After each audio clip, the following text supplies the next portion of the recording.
যারা বিশাল বিশাল খানকা খুলে খুলে বসে রয়েছে, দেখবেন এই 12ই রবিউল আউয়ালের মধ্যে পাকিস্তান থেকে মনে করেন কিছু ভাড়াইটা লোক নিয়ে আসবে, একেবারে মনে করেন কুরবানির গরু যেরকম সাজায়, ফুল দিয়ে সুন্দর করে সাজায়া সাত সারা গাড়ির মধ্যে বসায়া চারদিক দিয়ে নবী সালাম আলাইহি পড়তে পড়তে দল ধরে যাইতে যাইতে জশ্নে জুলুস করতেছে, তারা মিছিল করতেছে, তারা বোঝাইতেছে নবীকে ভালোবাসে, খুব ভালোবাসে নবী। তা আমার কথা হলো, যদি নবীকে ভালোবাসেন, নবীর যদি জন্মদিন পালন করেন, তাহলে তো নবীকে সেখানে আনা দরকার, নাকি বলেন? নবীজিকে সেখানে নাই না, অন্য ধরনের পাকিস্তান থেকে ভাড়া করা গরুর মতো সুন্দর করে কুরবানির গরুর মতো সাজায়া তাদেরকে নিয়ে জশ্নে জুলুস করার মানে কেন? এটাই ছিল নবীকে ভালোবাসা। কিন্তু আমাদের ভালোবাসা হলো মিষ্টি খাওয়ার, জিলাপির ভালোবাসা, ঠিক না? জোরে বলেন ঠিক না? মিষ্টি খাওয়ার ভালোবাসা দেখলে খুব আমাদের একেবারে ভালোবাসা উতলায়া পড়ে, ভালোবাসা একেবারে না জানি আমরা কত ভালোবাসি নবীকে, খুব ভালোবাসি, অথচ আমার এই ঘড়ির মধ্যে নবীজির কোনো সুন্নাতের কোনো কিছুই নাই, নবীজির কোনো সুন্নাতের আমার কোনো কিছু আমার শরীরের মধ্যে নাই। কিন্তু দেখা যায় 12ই রবিউল আসলে আমাদের মিষ্টি খাওয়া, জিলাপি খাওয়া শুরু হয়ে যায়। আরে কত ধরনের জিলাপি, কত ধরনের আমার জিলাপি শুরু হয়ে যায়, কত ধরনের চিংড়ি শুরু হয়ে যায়। আবার এই চিংড়ির জন্য আলাদা ধরনের একটা দরুদ বানায় নিয়েছে, যেই দরুদ কোরআন হাদিসের কোনো জায়গায় খুঁজে পাওয়া যায় না, ইতিহাসের মধ্যে পাওয়া যায় না, তারপরে আপনি কি কোরআন হাদিসের মধ্যে কোথাও পাওয়া যায় না। দরুদ পড়ে একেবারে দাঁড়ায়া যায়, মাশাআল্লাহ, একেবারে নবীকে খুব ভালোবাসতেছে, খুব ভালোবাসেন। আর আমরা নবীকে ভালোবাসি না। নাবালিগ অবস্থা থেকে নবীজির সুন্নাত অনুযায়ী সবসময় কোরআনের মধ্যে আছে, সর্ব অবস্থায় সুন্নাত অনুযায়ী চলার চেষ্টা করি, তারপরে আমরা নবীকে ভালোবাসি না, আমাদেরকে ওহাবি বলে গেল। এখন আমাদের প্রশ্ন হলো, নামাজ হলো ধরো সব থেকে শ্রেষ্ঠ ইবাদত, নামাজ হলো সব থেকে শ্রেষ্ঠ ইবাদত, নামাজের মধ্যে যে দুরূদ পড়া হয়, জিলাপি দেখে দুরূদের সিস্টেম পাল্টায় যায়, কারণ কি বলেন? সোমবারের দিনে তিনি রোজা রেখেছেন, কেন? তিনার এই দিনে জন্ম হয়েছিল। তা আমরা যদি সোমবার হিসাব করি, তাহলে কমপক্ষে যদি মাসে ধরি সোমবার, তাহলে কমপক্ষে চারটা ধরলে 12 মাসে 4 বার 48। তাহলে আপনি নবীজিকে ভালোবাসেন, নবীজিকে এত ভালোবাসেন, একেবারে ভালোবাসা আপনার উতলায়া পড়ে, নবীর প্রতি ভালোবাসা, তাহলে আপনি সারা বছরে কয়টা রোজা রেখেছেন একটু বলেন দেখি? আপনি না খুব ভালোবাসেন নবীকে, একেবারে নবীকে ভালোবাসতে বাসতে দাঁড়ায় যান একবারে। তাহলে নবীকে আপনি এত ভালোবাসেন, তা নবীর ভালোবাসার জন্য নবীজি রোজা রেখেছেন, আপনি কয়টা রোজা রেখেছেন? 48টা রোজা। এটা আমার আবার কষ্ট হবে না? এবার যদি আমরা রোজা রাখি তাহলে তো কষ্ট হবে। তো নবীজি আমাদেরকে শিক্ষা দিলেন রোজা রাখা, নবীজি রোজা রাখলেন, নবীজি নির্ধারিত করলেন বারকে, আর আমরা একবারে নির্ধারিত করে নিয়েছি 12ই রবিউল আউয়াল।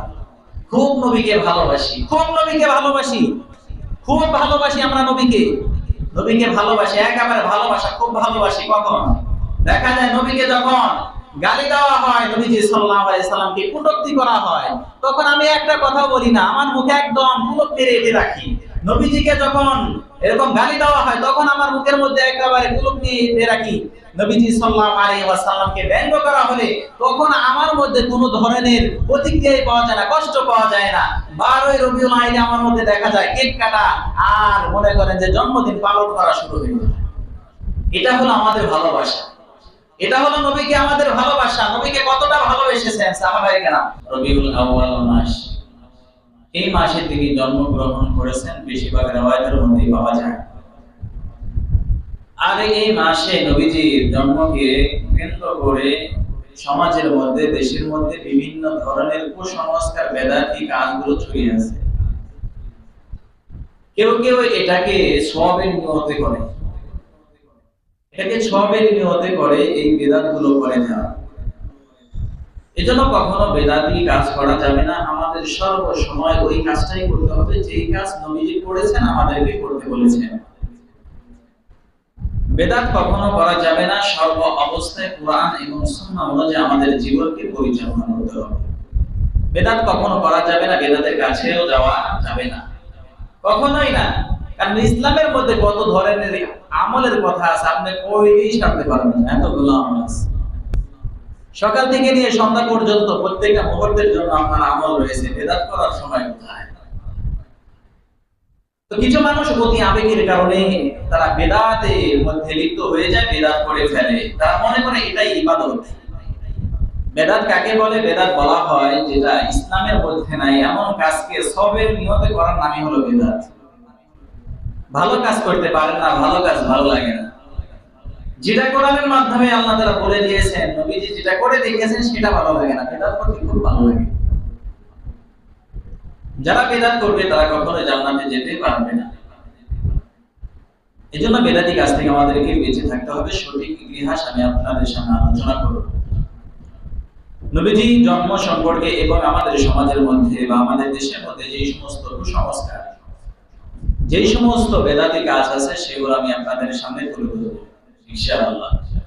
সঠিকটা জেনে আমরা সঠিকটা আমল করব ইনশাআল্লাহ।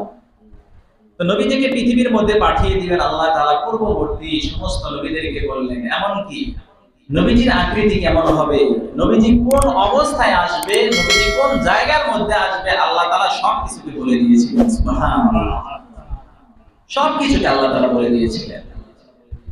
জায়গাটা কেমন হবে, বংশটা কেমন হবে, চেহারাটা কেমন হবে, তার চরিত্র কেমন হবে, সবকিছু আল্লাহ তাআলা বলে দিয়েছিলেন।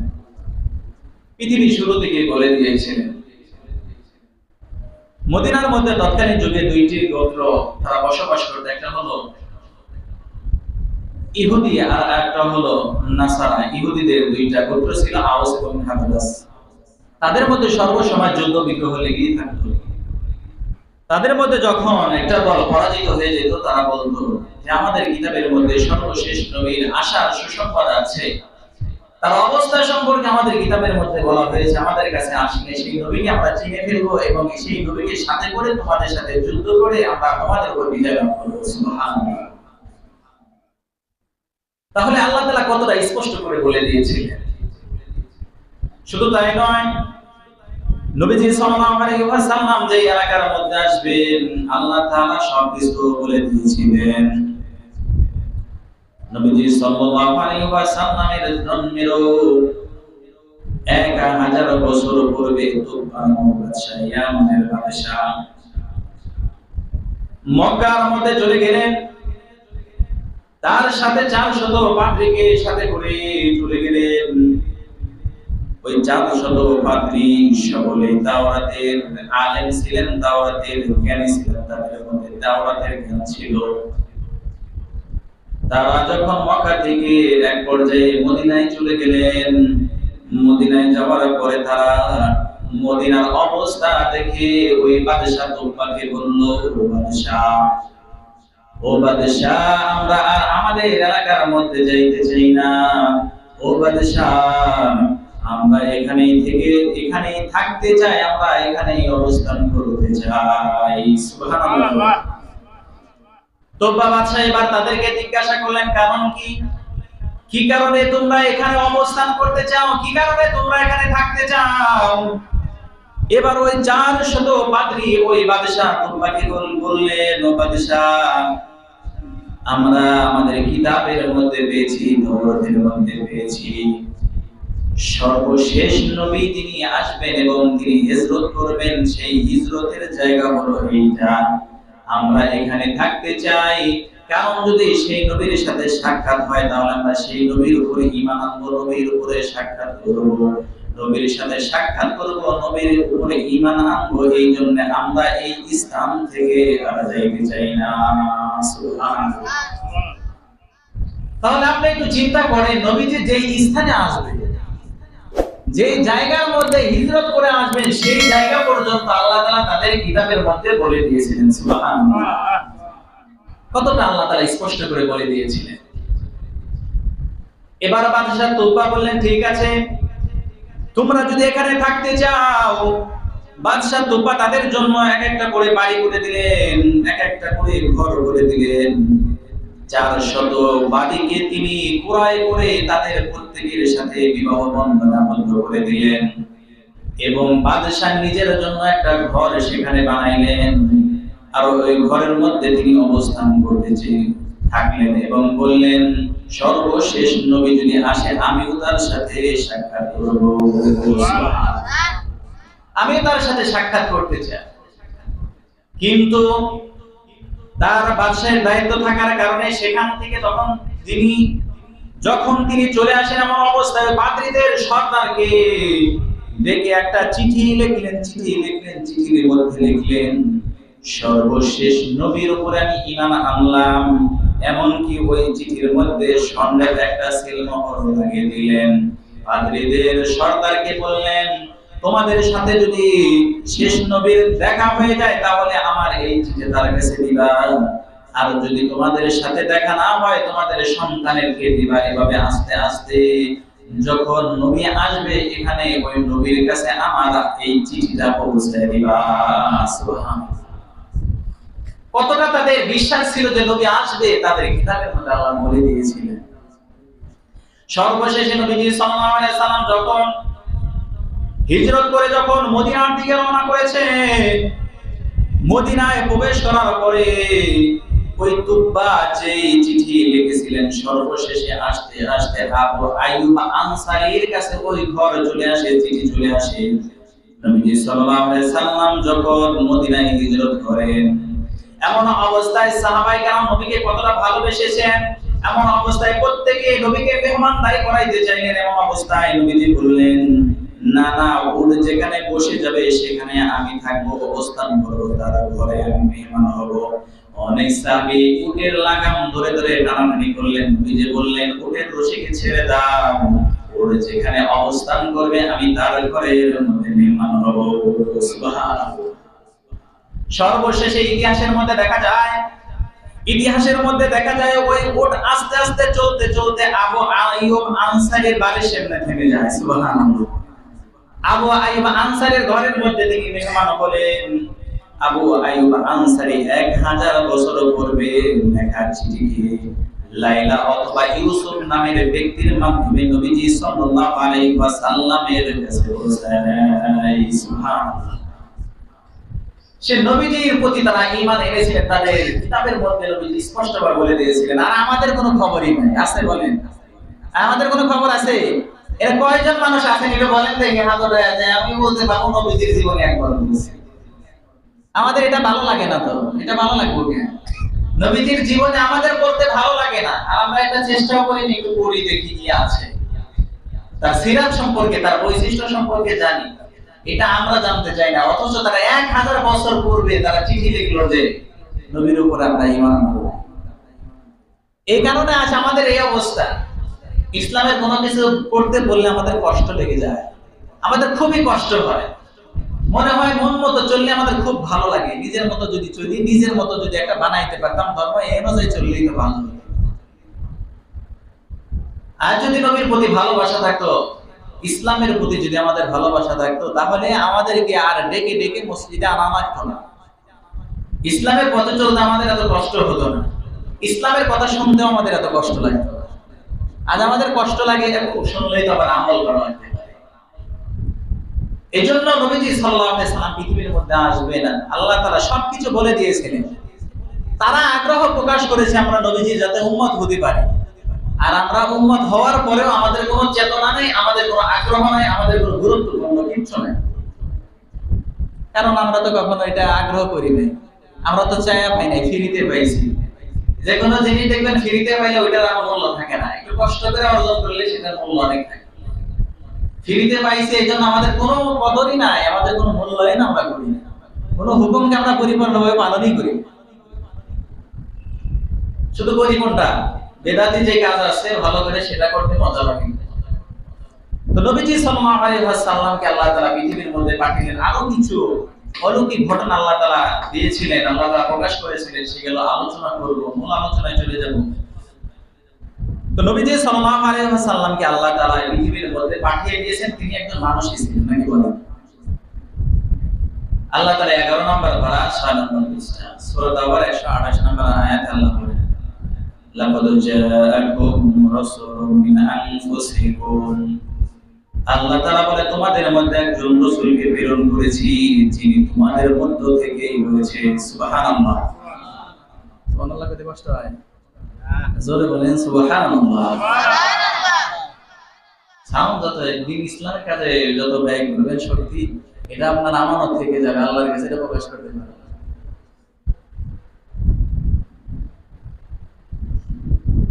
তাহলে আল্লাহ তাআলা বলেন যে তোমাদের মধ্য থেকে একজন রাসূল তোমাদের নিকটে প্রেরণ করেছি। তো এই আয়াতের মাধ্যমে আমরা এটা বুঝতে পারি আল্লাহ তাআলা মানুষের মধ্য থেকে নবী বানিয়েছেন। এই নবী তিনি মানুষে ছিলেন, তিনি ফেরেশতা ছিলেন না। ঠিক না বলেন?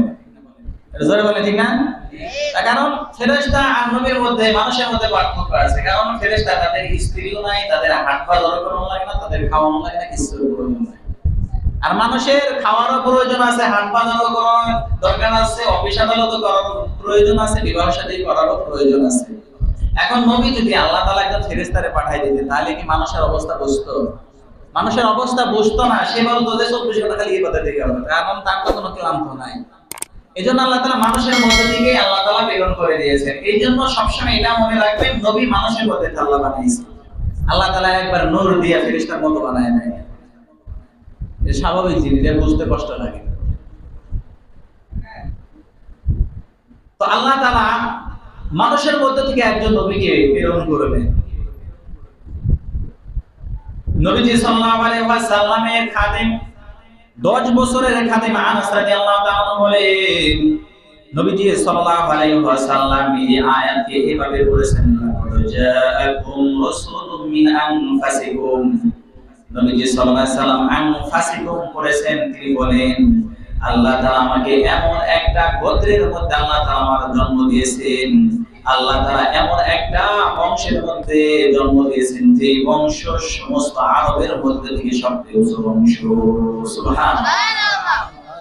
শুধু তাই নয়, নবীজি সাল্লাল্লাহু আলাইহি সাল্লাম বলেন আল্লাহ তাআলা আমাকে এমন একটা বংশের মধ্যে আল্লাহ তাআলা জন্ম দিয়েছেন যে বংশের মধ্যে আদম থেকে নিয়ে আমার পিতা পর্যন্ত কেউ জিনার ব্যভিচারের অপবাদে কখনো অভিযুক্ত হয় নাই। সুবহানাল্লাহ।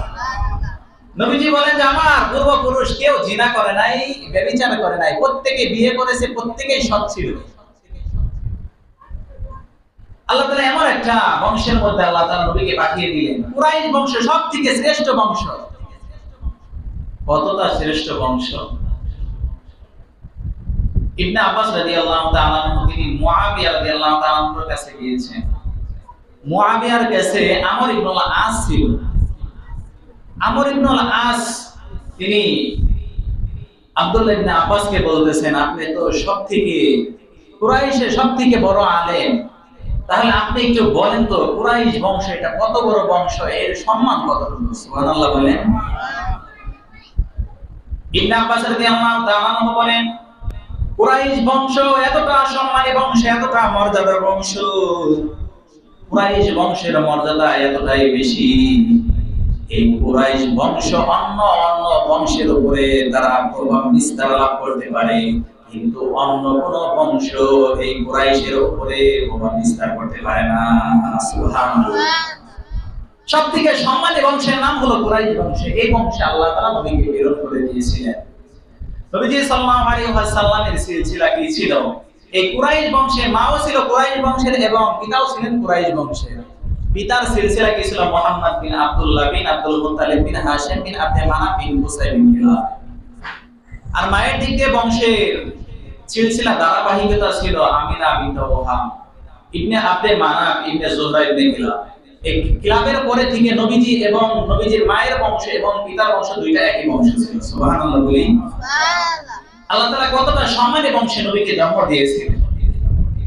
তো আল্লাহ তাআলা নবী সাল্লাল্লাহু আলাইহি সাল্লামকে এত সম্মানী বংশের মধ্যে জন্মগ্রহণ করাইলেন। কোন তারিখে জন্মগ্রহণ করিয়েছেন এটা নিয়ে অনেক ধরনের ইখতিলাফ আছে, অনেক ধরনের মতামত আছে। ইবনে কাসির রাহমাতুল্লাহ আলাইহি তার বিদায়া ওয়ান নিহায়া সবথেকে গ্রহণযোগ্য যে ইতিহাসের কিতাব, সেই কিতাবের মধ্যে 7টা বর্ণনা করে দিয়েছেন। এর মধ্যে থেকে 1 নাম্বার বর্ণনা হলো নবীজি 2 রবিউল আউয়ালে তিনি জন্মগ্রহণ করেছেন। 2 নাম্বার নবীজি সাল্লাল্লাহু আলাইহি ওয়াসাল্লাম 8 রবিউল আউয়ালে জন্মগ্রহণ করেছেন। 3 নাম্বার তিনি 10 রবিউল আউয়ালে জন্মগ্রহণ করেছেন। 4 নাম্বার হলো 12 রবিউল আউয়ালে জন্মগ্রহণ করেছেন। 5 নাম্বার 17 রবিউল আউয়ালে জন্মগ্রহণ করেছেন। 6 নাম্বার হলো রবিউল মাসের 8 দিন থাকতে তিনি জন্মগ্রহণ করেছেন। আর 7 নাম্বার হলো তিনি 17 রমজানুল মুবারকে জন্মগ্রহণ করেছেন। সুবহানাল্লাহ। তাহলে ইতিহাসের কিতাবের মধ্যে আমরা 7টা সবথেকে যে মত পাই, 7টা মত, এর মধ্যে 3টা মত হলো সবথেকে গ্রহণযোগ্য, অগ্রাধিকার। এর মধ্যে কি 2 রবিউল আউয়াল, 8 রবিউল আউয়াল, 12 রবিউল আউয়াল, এই তিনটা সবথেকে গ্রহণযোগ্য মতামত। এখন নবীজি সাল্লাল্লাহু আলাইহি ওয়াসাল্লাম যে এই 3 তারিখে যে কোনো একদিন জন্মগ্রহণ করেছেন, তো নবীজি কোন তারিখে জন্মগ্রহণ করেছেন এই ব্যাপারে মতামত থাকলেও নবীজি কোন দিনে জন্মগ্রহণ করেছেন, কি বারে জন্মগ্রহণ করেছেন, সোমবারে জন্মগ্রহণ করেছেন, এই ব্যাপারে কোনো ইখতিলাফ নাই, এই ব্যাপারে কোনো মতানৈক্য নাই। সকলেই বলেছেন নবীজি সাল্লাল্লাহু আলাইহি ওয়াসাল্লাম সোমবারে জন্মগ্রহণ করেছেন।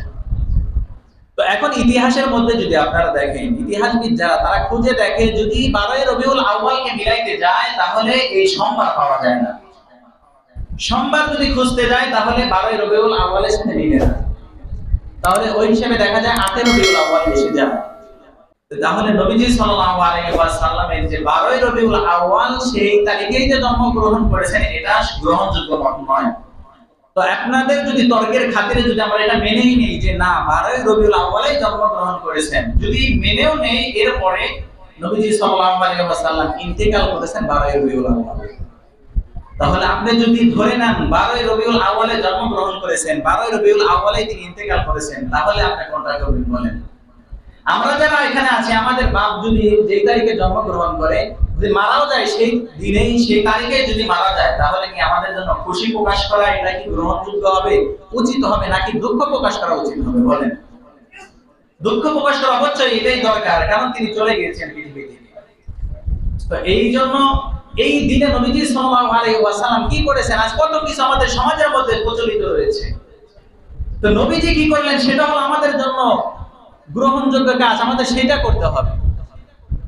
তো আপনারা একটু খুঁজলে দেখতে পাবেন নবীজি সাল্লাল্লাহু আলাইহি ওয়াসাল্লাম তিনি সোমবারে এবং বৃহস্পতিবারে রোজা রাখেন। সুবহানাল্লাহ। নবীজি সাল্লাল্লাহু আলাইহি ওয়াসাল্লামকে জিজ্ঞাসা করা হলো কেন আপনি সোমবার এবং বৃহস্পতিবারের মধ্যে রোজা রাখেন? নবীজি সাল্লাল্লাহু আলাইহি ওয়াসাল্লাম বললেন এই সোমবারের দিন আমি জন্মগ্রহণ করেছি এবং এই সোমবারের দিন আমাকে নবুয়ত দান করা হয়েছে এবং সোমবার এবং বৃহস্পতিবারে আল্লাহ তাআলার কাছে আমলগুলো পেশ করা হয়, আর আমি যে এটা পছন্দ করব না যে আমি রোজা অবস্থায় আমার আমলগুলোকে আল্লাহ তাআলার কাছে পেশ করা হবে। সুবহানাল্লাহ। তাহলে নবীজি সাল্লাল্লাহু আলাইহি ওয়াসাল্লাম তিনি এই দিনে সোমবারের দিনে তিনি রোজা রেখেছেন। কেন? তিনার এই দিনে জন্ম হয়েছিল। তা আমরা যদি সোমবার হিসাব করি তাহলে কমপক্ষে যদি মাসে ধরি সোমবার তাহলে কমপক্ষে 4টা ধরলে 12 মাসে 4 বার 48। তাহলে আপনি নবীজিকে ভালোবাসেন, নবীজিকে এত ভালোবাসেন, একেবারে ভালোবাসা আপনার উতলায়া পড়ে, নবীর প্রতি ভালোবাসা, তাহলে আপনি সারা বছরে কয়টা রোজা রেখেছেন একটু বলেন দেখি? আপনি না খুব ভালোবাসেন নবীকে, একেবারে নবীকে ভালোবাসতে বাসতে দাঁড়ায় যান একবারে। তাহলে নবীকে আপনি এত ভালোবাসেন, তার নবীর ভালোবাসার জন্য নবীজি রোজা রেখেছেন, আপনি কয়টা রোজা রেখেছেন? 48টা রোজা। এটা আমার আবার কষ্ট হবে না? এবার যদি আমরা রোজা রাখি তাহলে তো কষ্ট হবে। তো নবীজি আমাদেরকে শিক্ষা দিলেন রোজা রাখা। নবীজি রোজা রাখলেন, নবীজি নির্ধারিত করলেন বারকে, আর আমরা একবারে নির্ধারিত করে নিয়েছি 12 রবিউল আউয়াল। খুব নবীকে ভালোবাসি, খুব নবীকে ভালোবাসি, খুব ভালোবাসি আমরা নবীকে ভালোবাসি, একেবারে ভালোবাসা, খুব ভালোবাসি। কখন দেখা যায় নবীকে যখন গালি দেওয়া হয়, নবীজি সাল্লাল্লাহু আলাইহি সাল্লামকে কটূক্তি করা হয়, তখন আমি একটা কথা বলি না, আমার মুখে একদম কুলুপ মেরে এঁটে রাখি। নবীজিকে যখন এরকম গালি দেওয়া হয় তখন আমার মুখের মধ্যে একেবারে কুলুপ নিয়ে এঁটে রাখি। নবীজি সাল্লাল্লাহু আলাইহি ওয়াসাল্লামকে ব্যঙ্গ করা হলে তখন আমার মধ্যে কোনো ধরনের প্রতিক্রিয়া পাওয়া যায় না, কষ্ট পাওয়া যায় না। 12 রবিউল আউয়ালে আমার মধ্যে দেখা যায় কেক কাটা আর মনে করেন যে জন্মদিন পালন করা শুরু হয়ে যায়। এটা হলো আমাদের ভালোবাসা, এটা হলো নবীকে আমাদের ভালোবাসা। নবীকে কতটা ভালোবেসেছেন সাহাবায়ে কেরাম কতটা ভালোবেসেছেন, অথচ সাহাবায়ে কেরামের জিন্দেগীর মধ্যে আপনি একদিন খোঁজেন যে নবীকে ভালোবাসার জন্য 12 রবিউল আউয়ালে তারা কোনো ধরনের অনুষ্ঠান করেছে? কোন ধরনের অনুষ্ঠান করেছেন আপনি একটু দেখেন ইতিহাসের মধ্যে, এমন কোন ইতিহাস পাওয়া যায় কিনা? আজ পর্যন্ত যারা এগুলো করে বেড়ায়, যারা বেদাতি আছে, তারা কত ধরনের যে দলিল খোঁজার জন্য খোঁজে, কখনোই এটার দলিল কখনোই পায় না। কারণ যেটা নবীজি করে নাই, সাহাবায়ে কেরাম করে নাই, সেটার দলিল আবার কোথা থেকে আসবে? এজন্য আজ আমরা বলি নবীকে খুব ভালোবাসি, যাকে জিয়াবেন খুব ভালোবাসি নবীকে। সাহাবায়ে কেরামের থেকে আমরা বেশি ভালোবেসে ফেলেছি। সাহাবায়ে কেরাম নবীজিকে কতটা ভালোবাসতেন। নবীজি সাল্লাল্লাহু আলাইহি ওয়াসাল্লাম যখন উহুদের ময়দানে এমন অবস্থায় যখন উহুদের ময়দানের মধ্যে তীর ছোড়াছুড়ি হয়েছে, এমন অবস্থায় তালহা রাদিয়াল্লাহু তাআলা নবীজি সাল্লাল্লাহু আলাইহি ওয়াসাল্লামের কাছে আসলেন। নবীজি সাল্লাল্লাহু আলাইহি ওয়াসাল্লামকে জড়িয়ে ধরলেন। সমস্ত তীরগুলো তালহা রাদিয়াল্লাহু তাআলার পিঠের মধ্যে এসে লাগে। লাগতে লাগতে পিঠের মধ্যে সমস্ত তীরগুলো লাগছে। এমন অবস্থায় সমস্ত তীরগুলোকে পিঠের মাধ্যমে তিনি সেগুলোকে ফেরাচ্ছেন। এমন অবস্থায় নবীজি সাল্লাল্লাহু আলাইহি ওয়াসাল্লাম একটু মাথাকে উঁচু করে তিনি পরিস্থিতিকে দেখতে চান। তালহা রাদিয়াল্লাহু তাআলা ভালোবাসার আদরের সুরে বলেন, ইয়া রাসূলুল্লাহ, আপনি মাথাকে উঠাবেন না, আপনি মাথাকে উঠাবেন না। কারণ যদি একটা তীর এসে আপনার শরীরের মধ্যে লেগে যায়, আমরা সাহাবীরা সহ্য করতে পারবো না। আপনার নিরাপত্তার জন্য আমার নিজেকে আমি ডাল হিসেবে প্রেরণ করে দিয়েছি। ও নবী, আপনি মাথা উঠাবেন না। তালহা রাদিয়াল্লাহু তাআলা সমস্ত তীরগুলোকে নিজের পিঠের মাধ্যমে বরণ করে নিয়েছেন। একটা তীর পর্যন্ত নবীজির শরীরে লাগতে দেয় নাই। সাহাবায়ে কেরাম নবীকে এতটা ভালোবেসেছেন, এনারা চিন্তা করেছেন, আমি তো নবীর সাহাবী, আমি তো নবীজির আশিক, আমি নবীকে ভালোবাসি, আমি নবীকে ভালোবাসি, নবীর জন্য আমি জীবন দিয়ে দিতে পারবো। এটা চিন্তা করে নবীজির যাতে কোনো অসম্মান না হয়ে যায়, এই জন্য তারা হাতের মাধ্যমে চাইলে তীরগুলো ফিরাইতে পারতেন।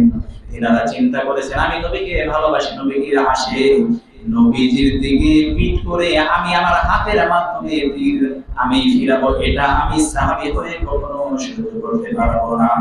সুবহানাল্লাহ। এটাই ছিল নবীজির আশিক, এটাই ছিল নবীকে ভালোবাসা। কিন্তু আমাদের ভালোবাসা হলো মিষ্টি খাওয়ার, জিলাপির ভালোবাসা। ঠিক না? জোরে বলেন, ঠিক না? মিষ্টি খাওয়ার ভালোবাসা দেখে খুব আমাদের একেবারে ভালোবাসা উতলায়া পড়ে। ভালোবাসা একেবারে না জানি আমরা কত ভালোবাসি, নবীকে খুব ভালোবাসি, অথচ আমার এই ঘড়ির মধ্যে নবীজির কোনো সুন্নাতের কোনো কিছুই নাই। নবীজির কোনো সুন্নাতের আমার কোনো কিছু আমার শরীরের মধ্যে নাই। কিন্তু দেখা যায় 12 রবিউল আসলে আমাদের মিষ্টি খাওয়া, জিলাপি খাওয়া শুরু হয়ে যায়। আরে কত ধরনের জিলাপি, কত ধরনের আমার জিলাপি শুরু হয়ে যায়, কত ধরনের চিংড়ি শুরু হয়ে যায়। আবার এই চিংড়ির জন্য আলাদা ধরনের একটা দরুদ বানায় নিয়েছে, যেই দরুদ কোরআন হাদিসের কোনো জায়গায় খুঁজে পাওয়া যায় না, ইতিহাসের মধ্যে পাওয়া যায় না, তারপরে আপনি কি কোরআন হাদিসের মধ্যে কোথাও পাওয়া যায় না। দরুদ পড়ে একেবারে দাঁড়ায়া যায়, মাশাআল্লাহ, একেবারে নবীকে খুব ভালোবাসতেছেন, খুব ভালোবাসেন। আর আমরা নবীকে ভালোবাসি না। নাবালিক অবস্থা থেকে নবীজির সুন্নাত অনুযায়ী সবসময় কোরআনের মধ্যে আছে, সর্ব অবস্থায় সুন্নাত অনুযায়ী চলার চেষ্টা করি, তারপরে আমরা নবীকে ভালোবাসি না, আমাদেরকে ওহাবি বলে গালি। এখন আমাদের প্রশ্ন হলো, নামাজ হলো ধরো সব থেকে শ্রেষ্ঠ ইবাদত, নামাজ হলো সব থেকে শ্রেষ্ঠ ইবাদত। নামাজের মধ্যে যে দুরূদ পড়া হয়, জিলাপি দেখলে দুরূদের সিস্টেম পাল্টায় যায়, কারণ কি বলেন দেখি? দুরূদের সিস্টেম পাল্টায় যায় কারণ কি? এটা আমরা আমাদেরকে বোঝাইতে চান যে নামাজের মধ্যে হলো অরিজিনাল দুরূদ, আর আমরা যেটা পড়ি না জিলাপি দেখি, এটা হলো জিলাপি খাওয়া।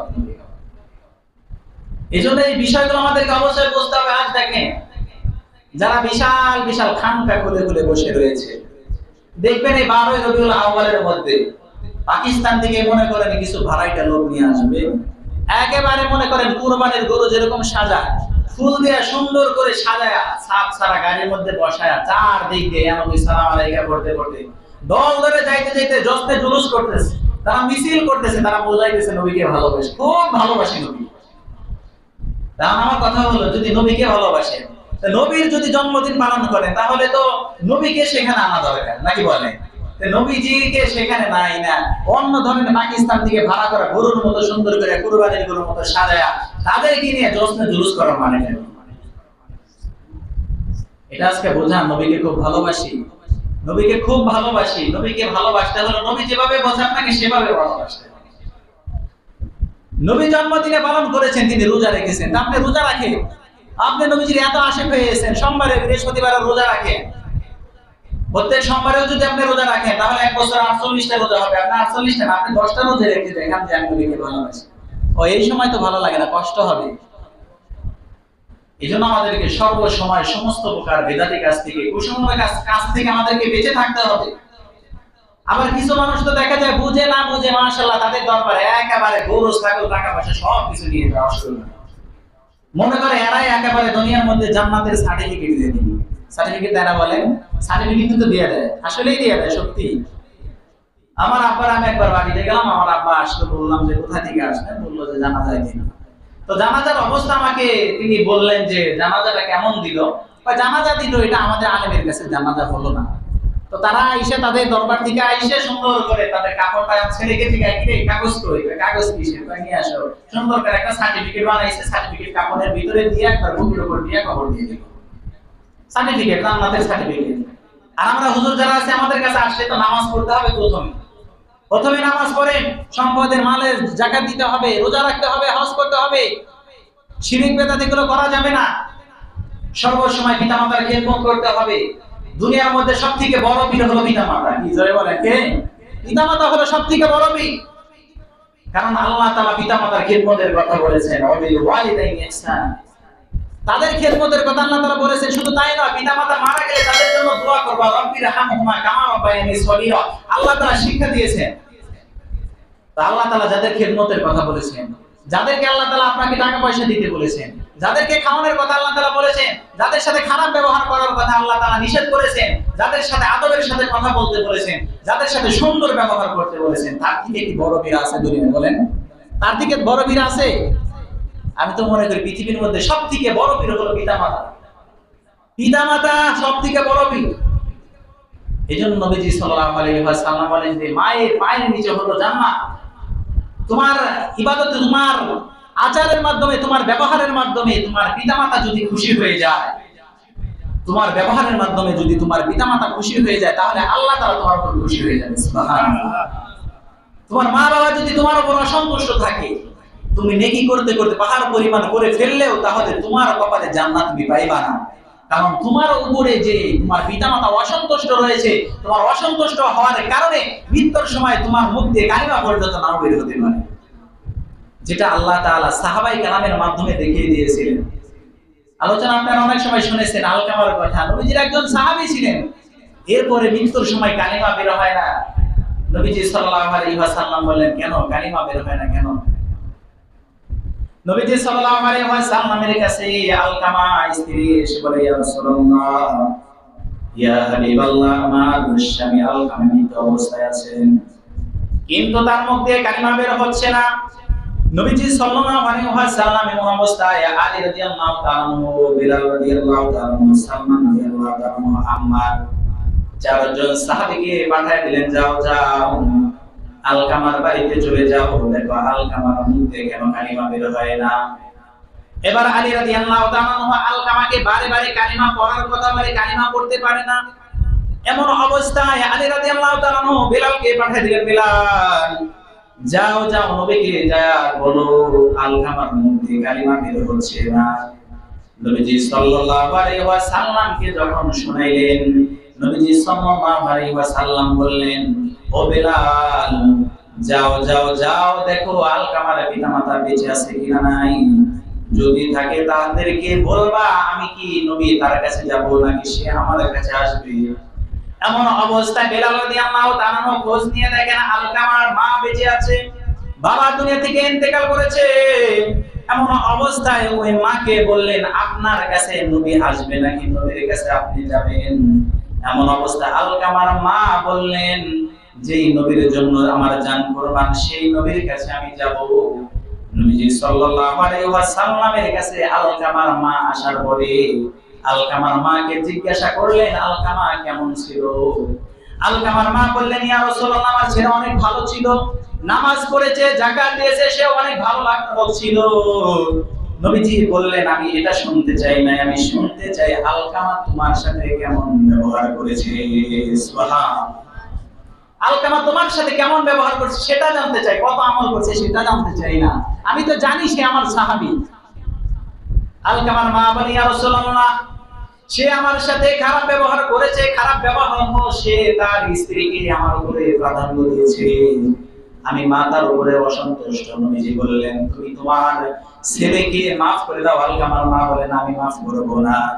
নবীজি সাল্লাল্লাহু আলাইহি ওয়াসাল্লাম আবার বললেন, মাফ করে দাও। বলেন, না, আমি মাফ করব না, আমি মা হয়ে মাফ করব না। নবীজি সাল্লাল্লাহু আলাইহি ওয়াসাল্লাম বললেন, ও বিলাল, লাকড়িগুলো জমা করো, লাকড়িগুলো জমা করো। লাকড়ির মাধ্যমে আমি আলকামাকে পুরায়া দেব, কারণ যার মুখের মাধ্যমে কালিমা বের হবে না, মৃত্যুর সময় যার মুখের মাধ্যমে কালিমা বের হবে না, সে জাহান্নামে চলে যাবে। এমন অবস্থায় আলকামার মা বলে, ইয়া রাসূলুল্লাহ, ইয়া হাবিবাল্লাহ, যেই সন্তানকে আমি পেটে ধরেছি, যেই সন্তানকে আমি 2 বছর পর্যন্ত দুধ পান করেছি, সেই সন্তানকে আমার সামনে পোড়ায় দিবেন, এটা আমি সহ্য করতে পারবো না। ও নবী, আপনি সাক্ষী থাকেন, আমি আমার সন্তানকে মাফ করে দিলাম। নবীজি সাল্লাল্লাহু আলাইহি ওয়াসাল্লাম বেলাল রাদিয়াল্লাহু তাআলা আনহুকে বলল, বেলাল, চলে যাও, চলে যাও, আলকামার মায়ের আলকামার কাছে চলে যাও। আলকামার দেখো এখন কি অবস্থা। বেলাল রাদিয়াল্লাহু তাআলা আনহু বলেন, আমি যখন ওই আলকামার বাড়ির বাহিরে ছিলাম, এমন অবস্থায় শুনুন, সকলে বলেন, আশহাদু আল্লা ইলাহা ইল্লাল্লাহু ওয়া আশহাদু আন্না মুহাম্মাদান আবদুহু ওয়া রাসূলুহু। বেলাল রাদিয়াল্লাহু তাআলা বলেন, আমি ঘরের বাহিরে থেকে দেখি আলকামা জোরে জোরে কালিমা শাহাদাত পড়ছে। সুবহানাল্লাহ।